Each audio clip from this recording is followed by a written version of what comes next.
presentation of Truth Frequency this March 29th, 2012. And joining us from AndromedaCouncil.com is once again Tolec. It's a pleasure to welcome him back to the show. He's got some new information to share about some revelations about some certain bases by some certain species of ETs, which are built in certain capitals of certain countries. I'll let him tell you all about it, ladies and gentlemen. And welcome to the show, Tolec. Hey, Chris, how are you? Good to catch up with you again. Oh, yes, definitely. So many things have happened since last time we've spoken, so I'm just going to let you take it away. Okay. Before we continue, can you hear me okay? I'm all right? Oh, yeah, you're coming through fine. Good. I've got you on one of my mixer channels, so I've got full control over here. Great. That's a good thing. All righty. Boy, there's so much that's happened since we last spoke. I'll take the stuff that happened in early part of this year, like in January, and I'll just kind of wrap that up. The second to last base was located, past tense was located in the southeast Bay of Bengal. And there's a ridge there that is called, in Earth terms, the 90 East Ridge. And if you look at a global map, at least a global map of the ocean floor and the seabeds, and you'd see the undersea rises and the basins and the trenches as well as the ridges, you would see this one very unnatural looking ridge that is literally pencil straight, and it's actually shaped like a pencil. In its orientation, you would see it kind of west of India, again under the ocean, about the shape of a pencil, razor straight, and the base ran from, if you will, where the pencil eraser would be, up at the top. It ran the full length of the base, north to south, and that base, I want to say it went from like just west of the island of Sumatra as far south as, at least lengthwise, the middle of Australia, in terms of the total length of this thing. Big complex, huge, multiple buildings, all stacked next to each other. There were 11,000 reptilian warrior soldiers in that base. It was taken out, I believe it was in early February that I did the news report on that. Just massive base that they finally took out. And the event that triggered the actual final destruction of the base after they went through it, the event was an earthquake that happened actually a seaquake, if you will, that happened in the region of the Nicobar Islands that ran east-west. And I want to say it was about 65 miles due east of this pencil base. And it was 5.1, 5.2, something like that. And it was what's the word I'm looking for? It was a damaging enough quake that whatever fissures had already opened in the ocean floor from before.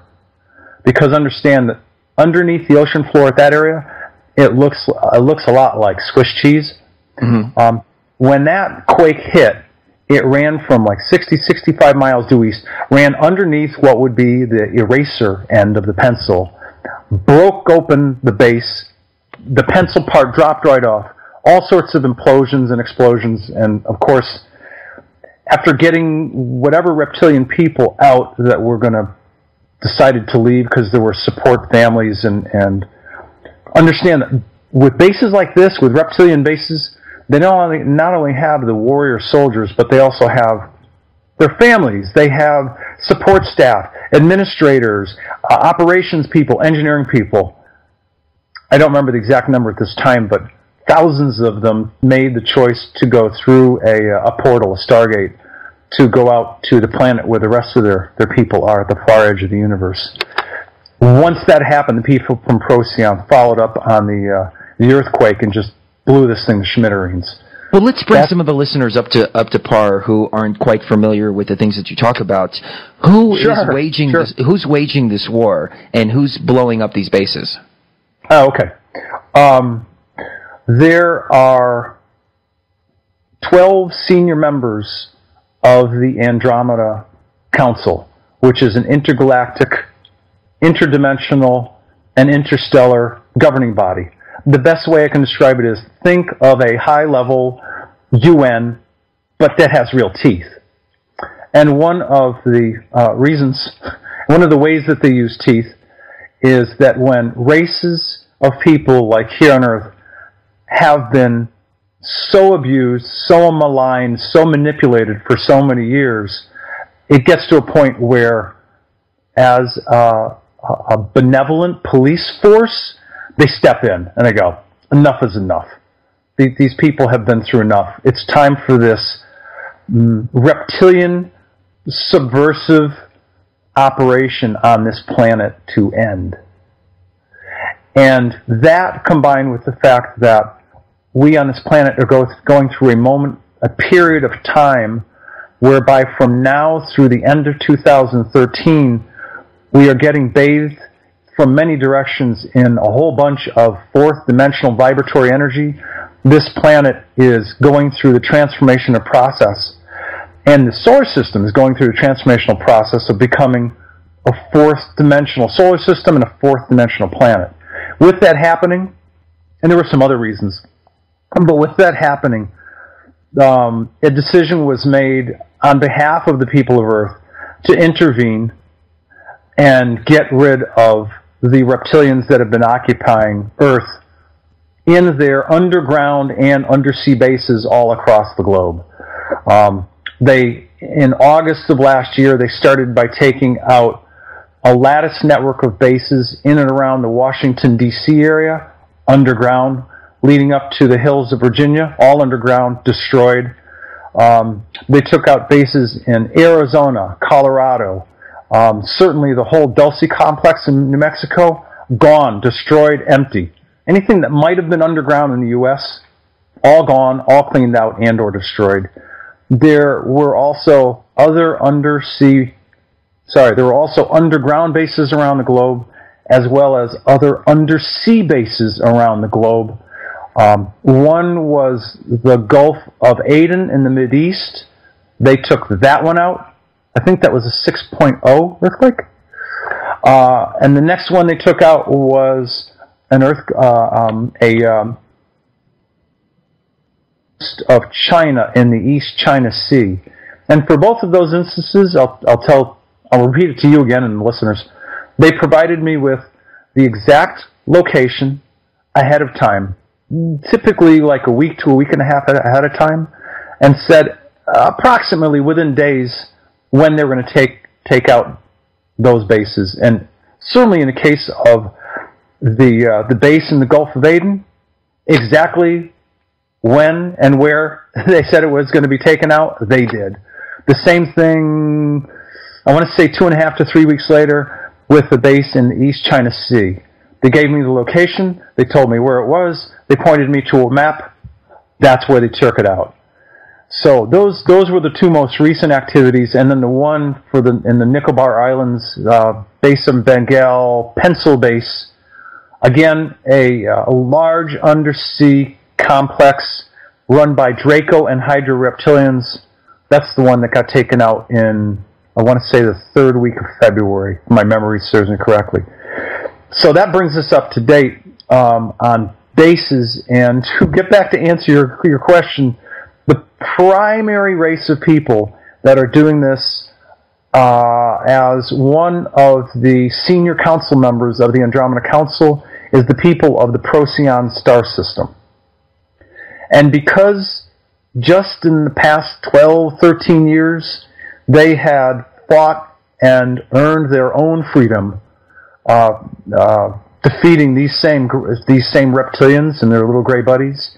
They had a number of tools, tricks, military, strategic and tactical moves, as well as technology that they could use to beat these guys. And these reptilians, they're big, they're mean, they're vicious, they're incredibly intelligent, they're incredibly strong. They will kill at the drop of a dime. So they have no compunction for killing other people, and they certainly they've certainly abused people in the human race for a long time. So that brings us to one last remaining undersea reptilian base. And because of its because of the sensitive nature of its location, I won't say the location publicly, but I've told 3 other people, including you. The other person is Mark Snyder as well, and you all know the location of that base. But they started the attack to locate this base on March 9th. Because this was their last reptilian base complex, they got to get nowhere else to run. They had it heavily fortified. I was told that the energy force field thing that they had protecting this extensive base was about a quarter mile thick, and above that they had holographic imaging, exact replication of the ocean ridge and ocean floor area that this base was located in. So our people from Procyon are scanning, trying to find this base. It took them 6 days. So they finally find the base. On the morning of March the 16th, they finally broke through. And the they, in this case, is a combined, and I use a U.S. Army term, if you will, a combined Delta Strike Force of about 100 guys, 75 of them from Procyon, and 25 combined Andromeda Council different race team members. So you got 100 people. I learned that once they broke into this base and there was all sorts of hand-to-hand combat fighting going on, only 10 of the Procyon and Andromeda Council people were wounded. Before I continue, I know there's a lot of information, but do you have any questions so far? Yes. One that's coming in from a listener. Is there any physical evidence of any bases being blown up? Where is a lot of this evidence coming from? Okay. Here's the way that I'm going to answer the question, and the way I'm able to answer the question. For this last base strike, given the propensity for people on Earth to ask for proof, I asked the commander of the Primary Andromeda Council Biosphere if he would provide some kind of evidentiary proof of the final destruction of the last reptilian undersea base. And he said yes. And the way that he's going to do that is, once the order is given, I'll back up for a moment. The base has been, over the course of many days, including through today, the base has been, and I'll get into the details later, the base has been swept through, cleaned out, reptilians removed, it's pretty much empty. They are waiting, our people are waiting for a cosmic and Earth planetary event to trigger the destruction, the final destruction of the base. Once that destruction happens, our people are going to manifest a ball of energy. Most people will call it an orb. It'll be 8 to 10 feet in diameter, sort of sparkling, kind of plasma, crystal bluish, and it will be visible from a shoreline and visible from out in the ocean. And that will be the indicator, the marker, the signal, the proof, if you will, that the final base has been destroyed. Okay. Very well. Yep, that's the answer. I have a couple of other questions, but they're a little bit off topic, so if you want to continue, I'll get to these questions later. Yeah, please. Thank you. I'll talk about the physical aspects of this extensive base that they found. Before I do that, I want to address why they attacked this base the way they did. They didn't expect the numbers of people there. but they did know about who was there and their rankings and everything else. And so basically, you had some pretty serious reptilians with pretty high ranking in their own military structure, because keep in mind, they are a structured caste system socially, and they have a military war force. So they didn't just want to blast this base away and kill these people for some obvious reasons, including intelligence. So that being the reason, they decided that a small strike force was the way to take out this base. And in terms of physical aspects, here's what they found. Think of, I'm going to use an old out west term, think of something that would be the structure analogous to a wagon wheel. You got a round hub in the center that's pretty big, and in this particular wagon wheel, this undersea base complex, it had 6 lateral and diagonal spokes. The main hub building is about 100 feet in height and about 50 to 60 feet in diameter. It has 10 floors. It housed operations, engineering, provisions, clean water, food production, etc., including military control, that kind of thing. From this hub, there were also 6 electronic transport tunnels, transport tubes, if you will, at least a quarter mile in length, traveling outward from the hub control center. At the end of each of these transport tubes, there were, because they still exist, there are 3 separate buildings, and these 3 separate buildings each have a total of 6 floors. So now we have the hub and 18 buildings that they got to sweep through. Now, in addition to the 18 buildings, at the end of each transport tube, you'll remember there are 3 buildings. And attached to those 3 buildings, there are 2 escape pods.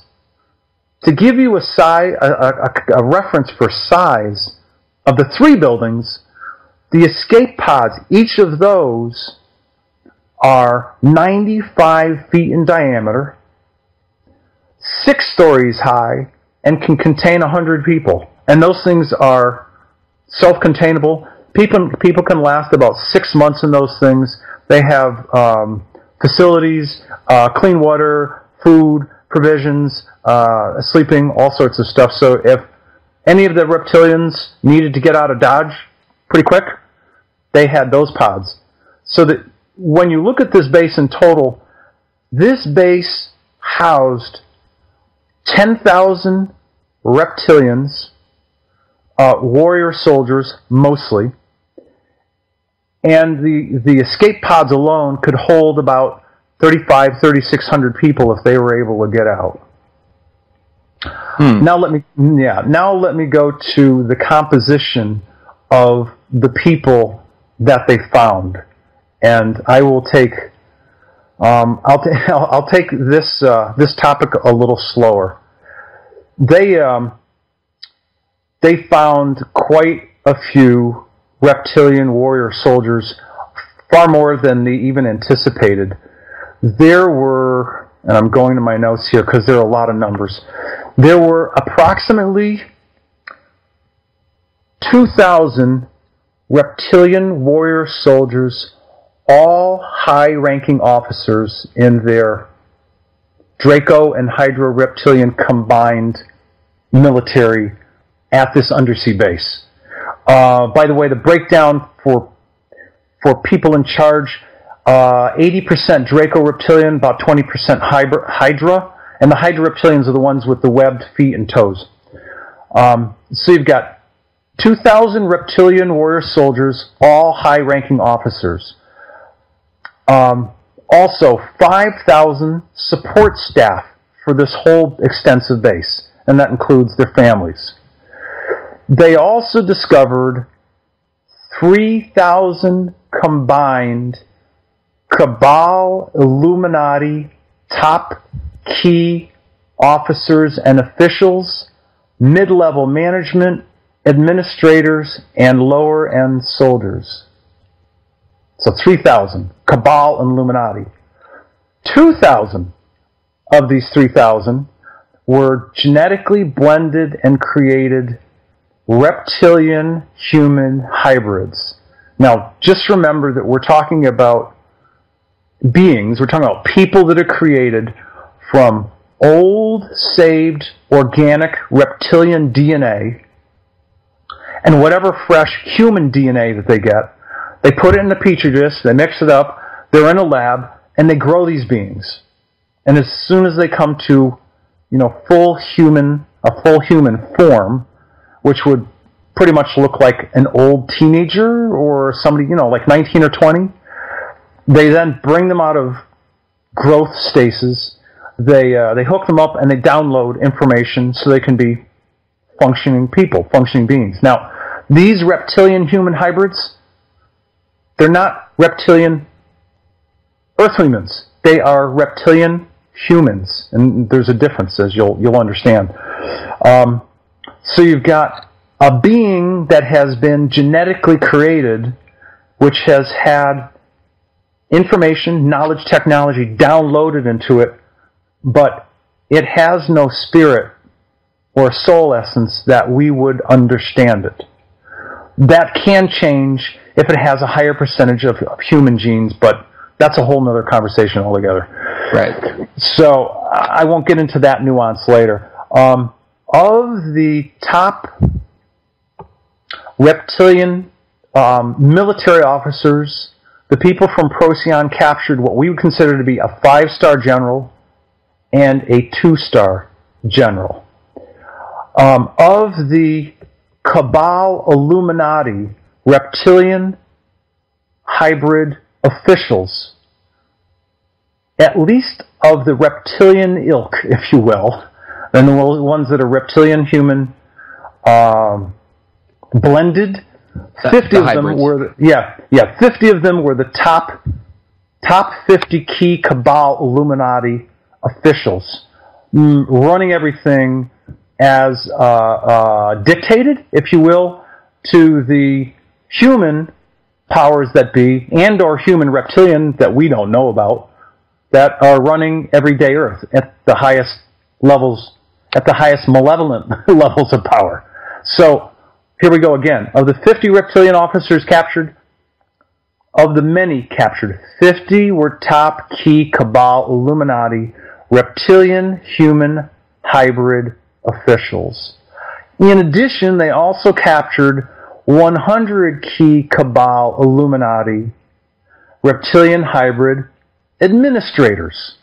The guys that would execute all the orders, write all the paperwork up, etc., etc. The guys at the 50 on the top, they're the ones that are pulling the strings, if you will.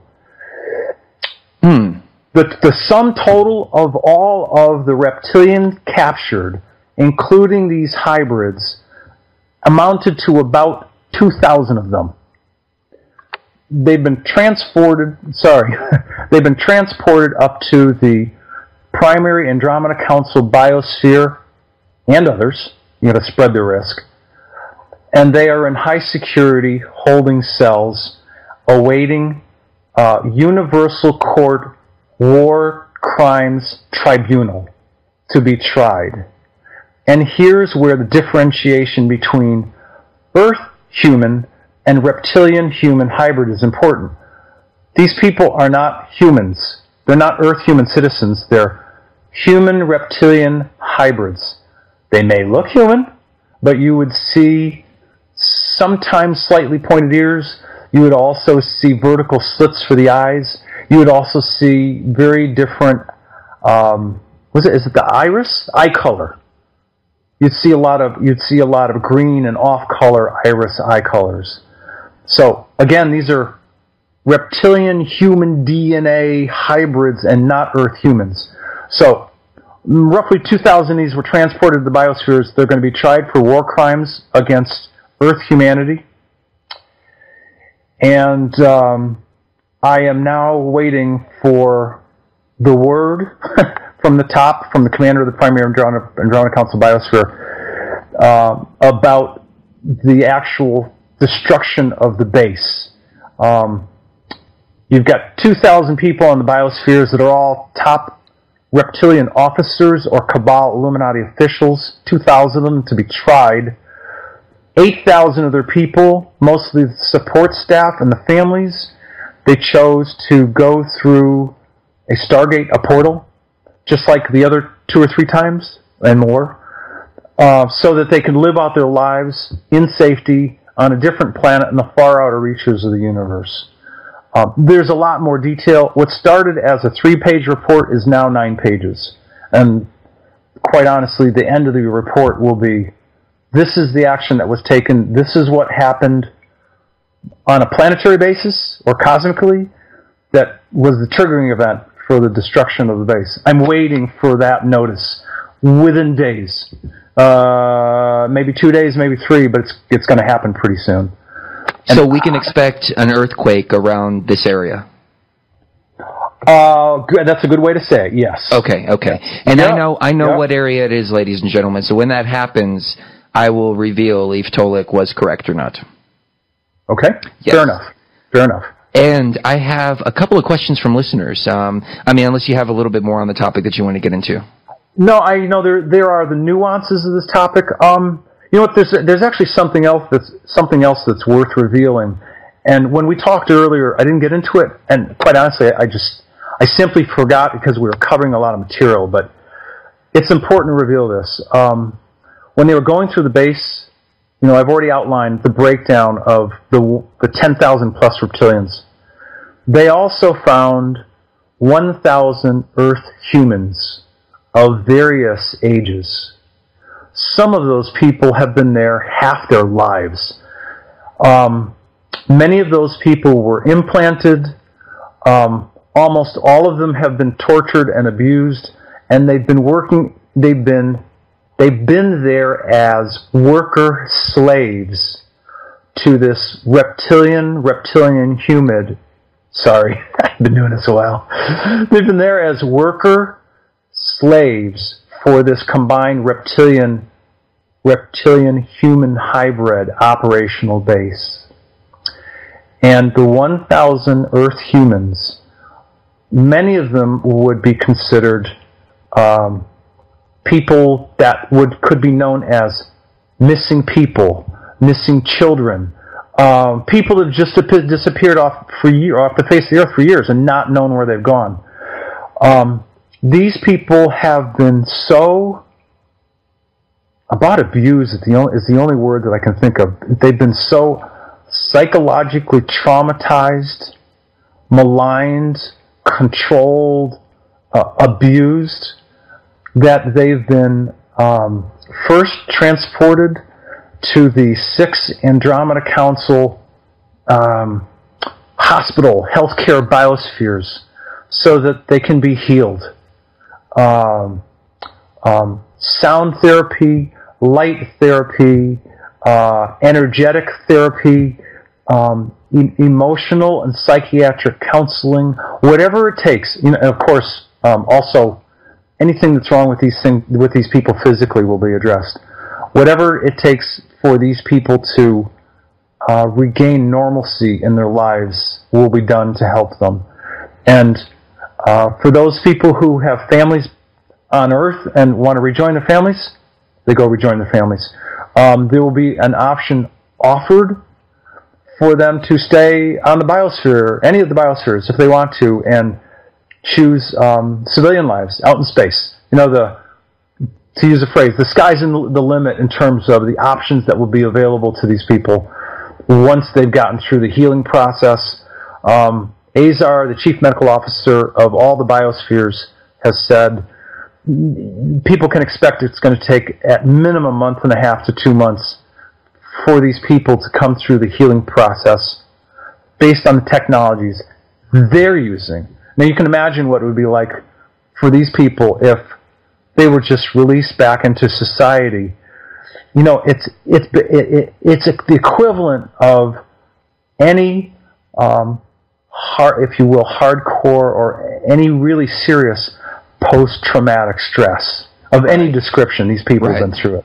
So So they're going to have an opportunity to heal in a relatively quick fashion instead of having to suffer the rest of their lives having been under this abuse. So I wanted to share that story in that detail and let people know that those 1,000 people are being safely guarded and being well taken care of. On that note, ladies and gentlemen, we'll take a quick break. We'll be right back. We all live in different realities. There's no doubt about that. Ladies and gentlemen, on this special presentation of Truth Frequency, special thanks to Santos Bonacci, UniversalTruthSchool.com, who joined us in the first hour of the broadcast, and of course Tolec, who's on with us, and we'll be answering some of your questions in this portion, and his website, AndromedaCouncil.com. Always a fascinating gentleman to speak to, and fascinating information as well. And I think, like Freeman said in that clip, that it's all about the love, and we're all shouting the same thing, which is freedom and prosperity for mankind. The entire world is shouting it. So regardless of, if you agree with the information or if you don't agree with the information, the point is that the message ultimately is about love and unity amongst each other. Would you agree with that, Tolec? Oh, yeah. Boy, I honestly couldn't have said it better. Absolutely. As a matter of fact, it is on the website, but regardless of whether it's on the website or not, in my very early few months of contact with the Andromeda, my contacts at the Andromeda Council, I was touched. I was humbled that they had thought that I was important enough to choose to kind of act in this role. But really, the point that I'm trying to get to is that one of the first overriding concepts that they shared with me is that love is the most powerful, the most creative force in the universe. Period. Bar none. Love. And that extends all the way down to, really just small acts of kindness. You see people in the street, say hi to them. You see a woman who's having, hard time with her groceries or her kids. The idea is small acts of kindness are a huge way to affect somebody's life. I completely agree. And you know what? I've seen more and more of that. And we're here in Denver, Colorado, the belly of the beast, the headquarters of the New World Order. Yet all around me, I find people going out and opening the doors for each other, smiling, letting each other get over when they're coming out of a parking lot, going into the street, or wanting to change lanes. I'm finding it's more rare to find people that self-centered, I'm going to go first, and at least when I'm driving anyways. And it's really refreshing to see. It really is. Oh, that's great. I imagined before we came here it would be the opposite. I imagined the people here would be very brainwashed, but I'm finding the opposite is true. Yeah, I think by whatever measure and whatever factors are affecting our transformation and evolution, it is happening. We as the human species on Earth, we're evolving. There's a lot of good things going on. I was, if I may share a short story, it won't take long. I was in a local used bookstore, and like a lot of us, I do a lot of reading. I've had boxes of books, and I said, I'm going to sell some of these. I'm going to sell these and let somebody else benefit from what I've read. Well, make a long story short, I'm in the store. I had, at that day, one box of books, and part of that box was the series of books from, was it Donald Neil Walsh? Conversations with God? Right. Oh, okay, right. So I had that set, complete set, really good condition. I read it back in the early 90s, and it was still, I went through it pretty quick. That was my early growth stage, but I was able to absorb that material in a really quick fashion. And I watched this woman with her 2 or 3 little kids walking by. And she was exhausted. You could just tell. She was in her mid to late 30s. She was exhausted because these kids were draining so much energy. And I just turned around and I went, "Here, these are for you. You can have these." And she looked at me and she went, "Oh, wow, thank you." I said, "I don't know why, but you look like you could use them." Then she, it's a little thing. It's a small thing, but I know in some way, at least I think in some way, I hopefully maybe made her life a little better because I shared with her some books that are spiritually enlightening. Very nice. Those are just, it's just, I'm telling the story because it's personal to me, but people can do things like this day in and day out to make the difference in people's lives.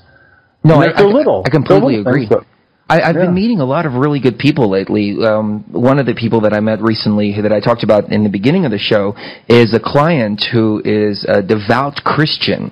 And she was such a sweet lady. I mean, she was so nice. And she kept wanting me to go to church with her and wanted me to go to church with her. And, oh, boy. Most people know my views on religion, which is, right. It's all brainwashing and programming. But you find them in all different walks of life. It's really refreshing. Oh, yeah. Yeah. I'm of the same perspective that you are, which is, and I'm not trying to speak for us, but essentially those of us who we've kind of gotten to this level, we pretty much will acknowledge whatever we call, the great mystery, the source, the source, the source, the creator, the creation, whatever that word is that calls that entity God, if you will. Right.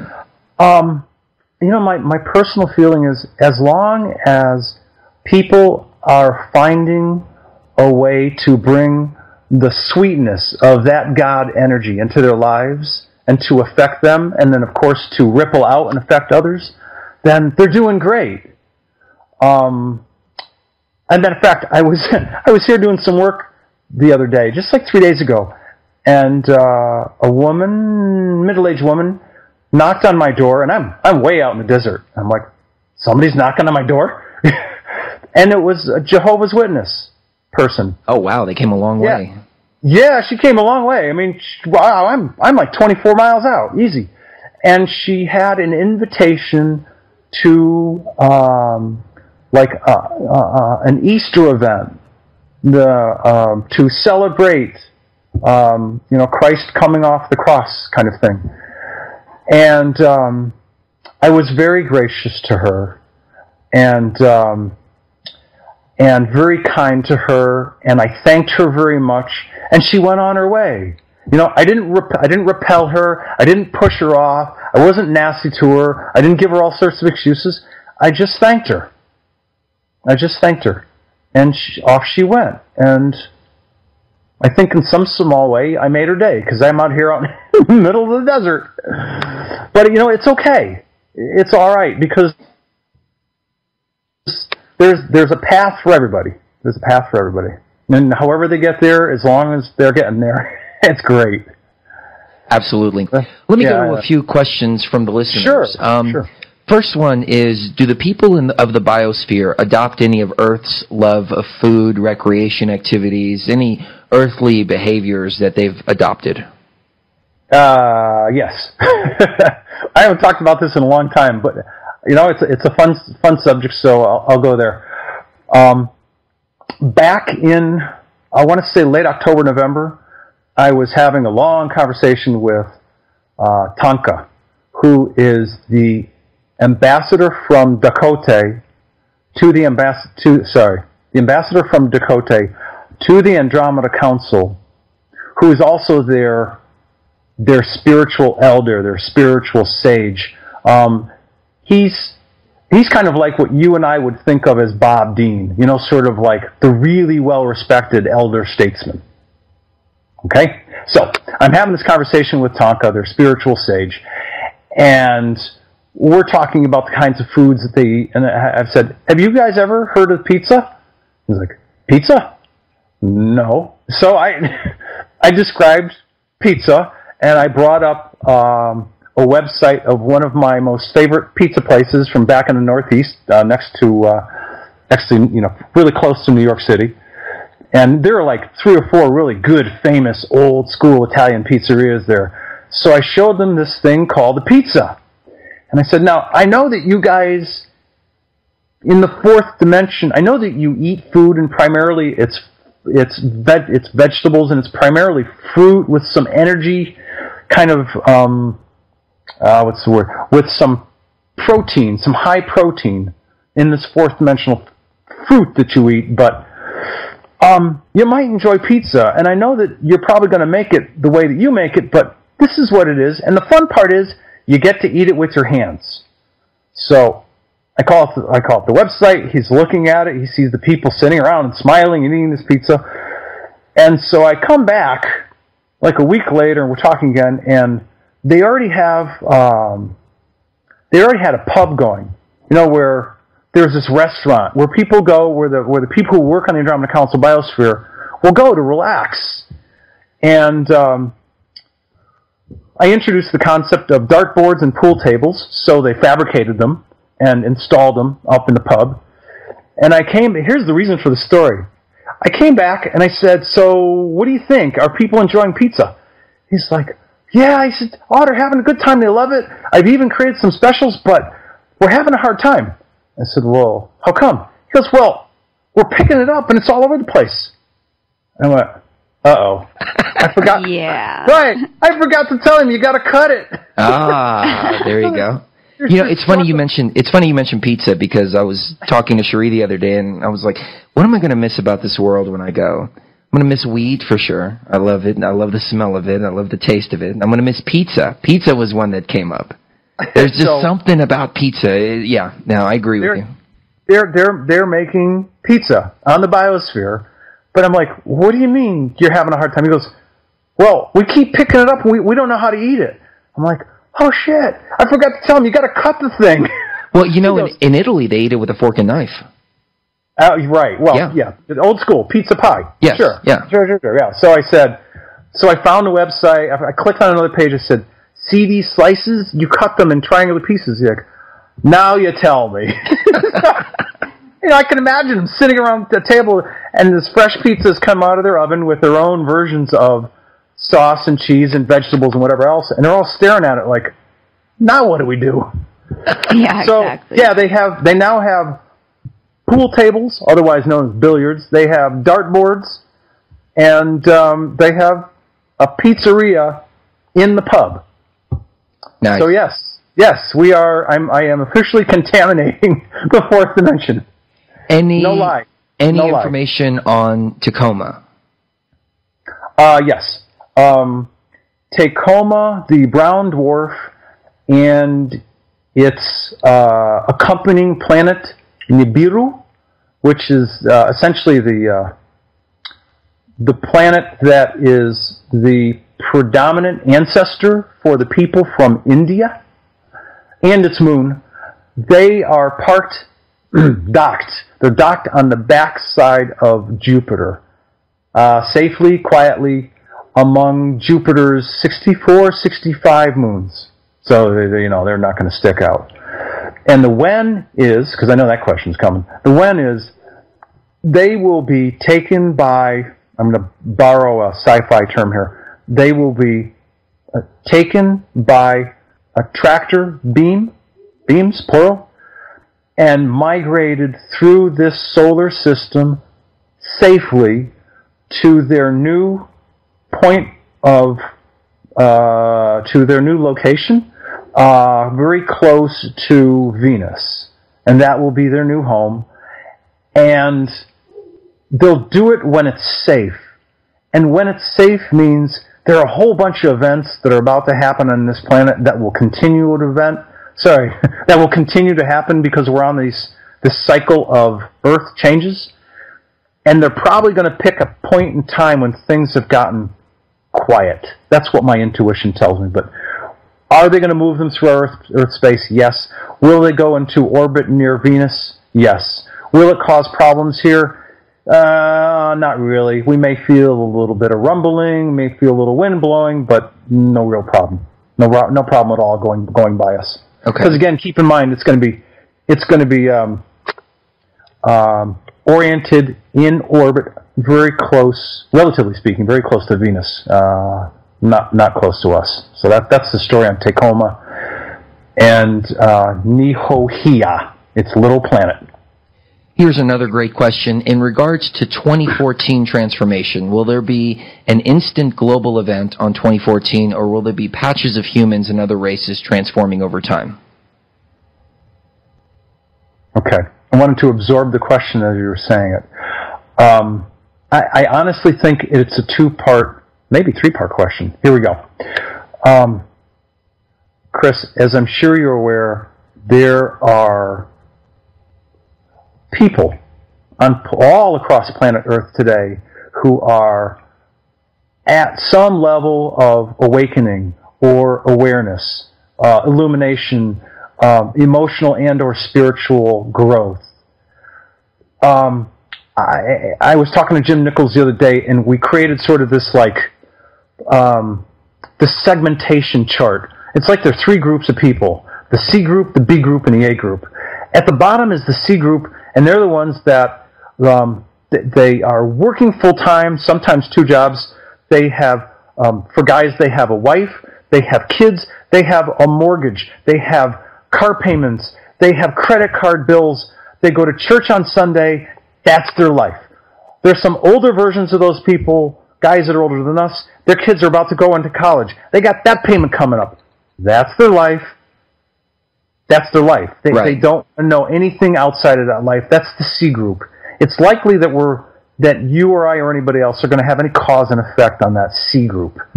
The B group, and there's a layer of knowledge and awareness in the B group, and there's a layer of knowledge and awareness in the A group. The ones in the B group are curious, and they want to know more to a lesser degree or to a greater degree. The ones in the A group will likely evolve and become fourth-dimensional humans. Now, with that segmentation having been addressed, I'll say this.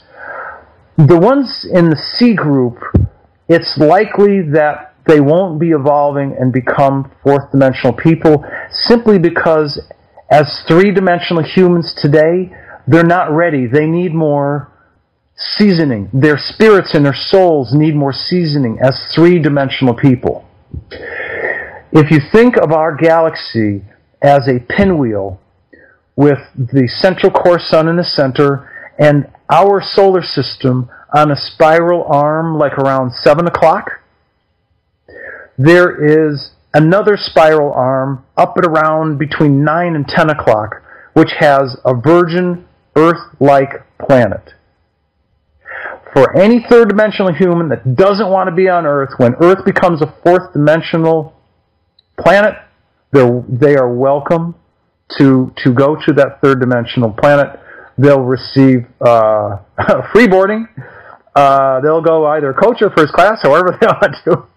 But in all seriousness, if they want to go to another third-dimensional world to experience the virginal beauty, the virginal pristine beauty of that world as a pristine virgin Earth, they will be able to go.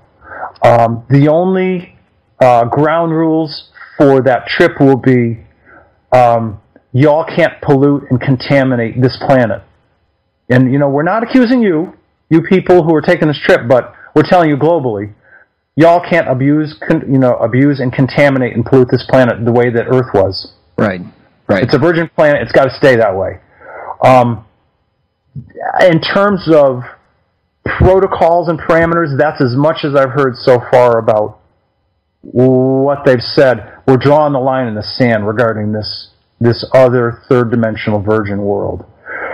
The other people in groups B or A will, to some degree or another, depending on how many of them there are, will, and I'll snap my finger, it'll take that much time, what's called the snap of a finger, in the blink of an eye, someday in January 2014, I don't want to call it the first or the second, but one day in early January for 2014, everything that's vibrating third-dimensionally on this planet will become fourth-dimensional.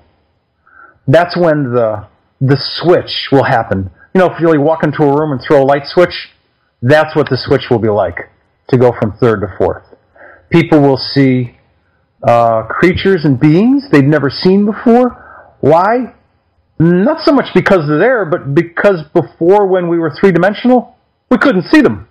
Now we're vibrating at a higher dimensional frequency, that of the fourth, mid-fourth, upper fourth, whatever, and we'll be able to see creatures and beings we've never seen before. We'll also be able to, as fourth-dimensional beings, we won't have to walk. We can levitate. We'll be able to teleport ourselves from one part of the planet to another simply by using our minds. We'll be able to levitate certain items, spoons, pencils, plates for food, whatever else. These are all manifestations of fourth dimensional life. And all of these things become a reality in the fourth dimension when we become fourth dimensional human beings. Now, there are people like Mark Kimmel who talk about all the same things that I do, but today he talks about fourth dimension as fourth dimensional time-space that we work in. But when he describes the fifth dimension, he uses the same words that I do. So we're talking about the same vibrational frequency of existence. Wow. I mean, I could talk for hours on fourth dimensional life, but it's going to be a very cool, very, very beautiful, beautiful planet. Let me ask you this. What Sure. is two-dimension and one-dimension like? All honesty, I don't know. I have no idea. I can shed light on the in-between, between the third and the fourth. I've had a few conversations recently with Tanath of the Silver Legion, and her website is, I think it's silverlegion.org. In any case, her people deal in the multi-layered realm in between the third and the fourth, and it's about 5 layers high, and somewhere in the middle of that is what the people call the astral. But most people go, oh yeah, that whole layer in the middle is the astral. There's like at least 5 or 6 levels of that mid-space between the third and the fourth. And it's mostly spiritual, and it has spiritual form. And the astral, like I said, is like it's a 2.5 or 3, kind of sandwiched in the middle. I can tell you about the fourth. I can tell you about the fifth. I don't know about the first or the second. I just don't. Okay, fair enough. Yep. Fair enough. And on that note, ladies and gentlemen, actually, let me get a couple more questions in before we take the final break. What is the education system like in fourth dimension? Is there an education system? Yeah, there is. It is extensive. The people in the fourth dimension can go to school for upwards of 150 years. All right? And now, keep in mind, what I'm doing right now is I'm going to provide Earth equivalents. Okay? So when I go 150 years or 13 to 15 years, these are all Earth equivalents, because keep in mind that fourth dimensional people, including us, when we become this, our bodies are no longer organic carbon-12. We're no longer organic dense matter. We will be spiritual fine matter. Not gross matter, not gross organic, but spiritual fine matter. Will we have bodies? Oh yeah. We're still going to look human. Men and women, all the functioning parts, everything will still look the same. But fourth dimensional matter is fine matter and not gross organic matter. So again, when I'm giving you times, I'm going to give you relevant Earth times the way we understand them today. So here we go. Education that I've learned of for fourth dimensional people starts at age 3, and the parents will like this. They get to, and they do this now. They send their children off to their grandparents. Yay! And the kids need to first learn to appreciate and live in what nature is all about.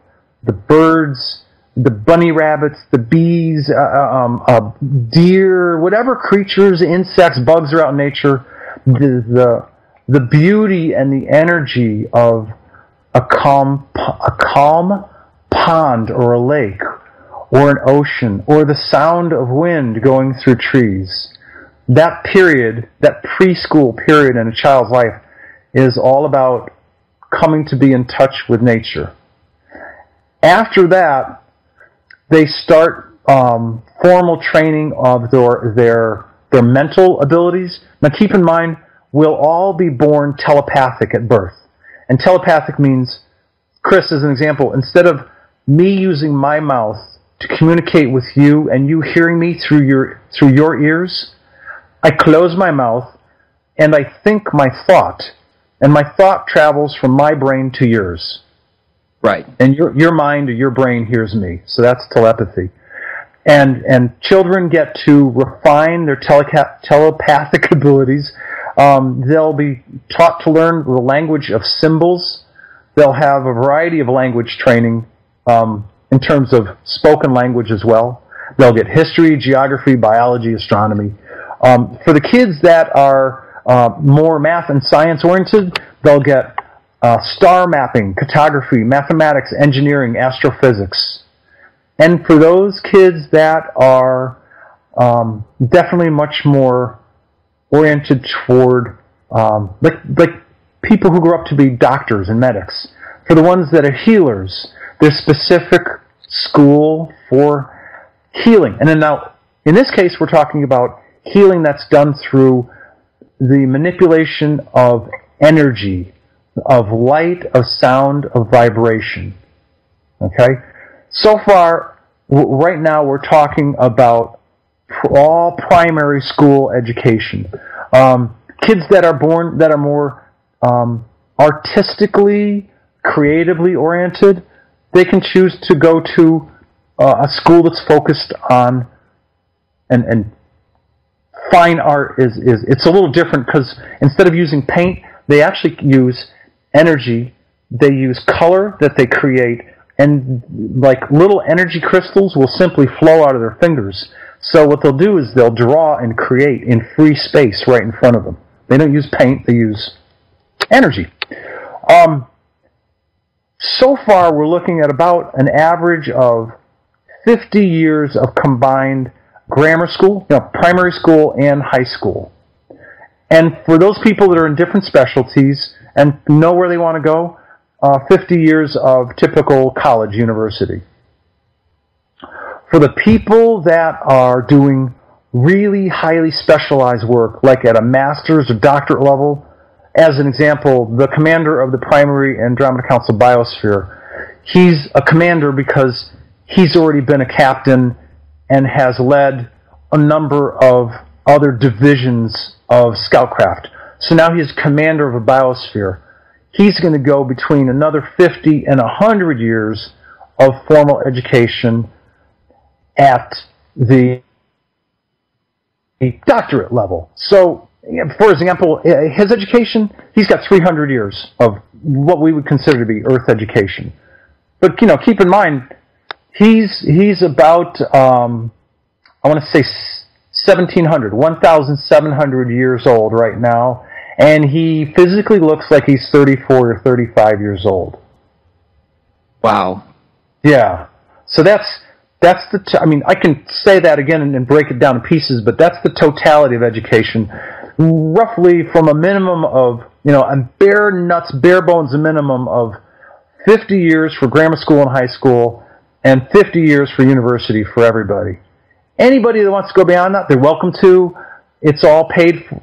Wrong word, sorry. It's all provided by the system. There's no money. I'll say that plain and simple. Again, there is no money. Society takes care of itself. There's either technology that will matter replicate, or people using their minds to create things out of matter. So the need to work to get paid disappears. It's gone. There's just no more need. So when people go to school to have educations, they're going because they want to. They're impassioned about what they feel naturally most gifted about. And they work because they're impassioned about what they're interested and what they're contributing to society, not because they're getting paid. End of that dissertation. It sounds like utopia. Wow. I know.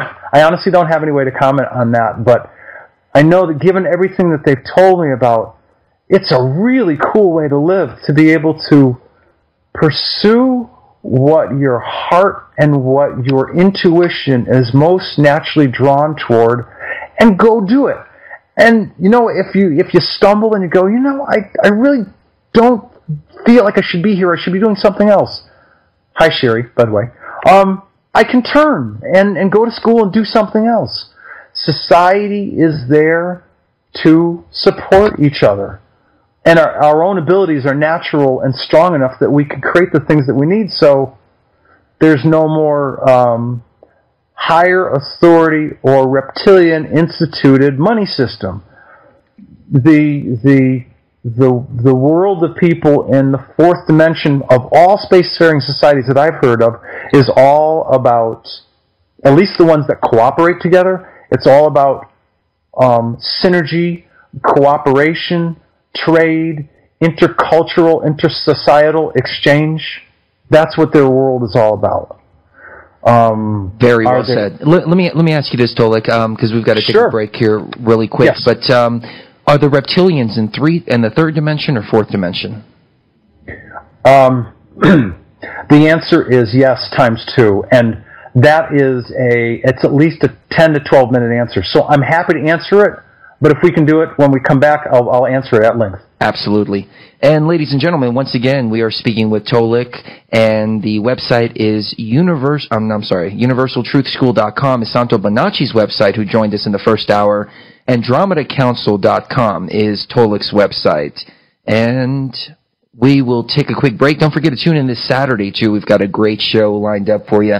Guest we've been trying to get on for a couple of years now, and we keep missing dates, and it's hard to get him scheduled because he's always going around the world and speaking and doing what he does. So it's going to be great to hear from him this Saturday. And anything else, Sheree? Not really. Okay, very good. So on that note, ladies and gentlemen, we will be right back right after this.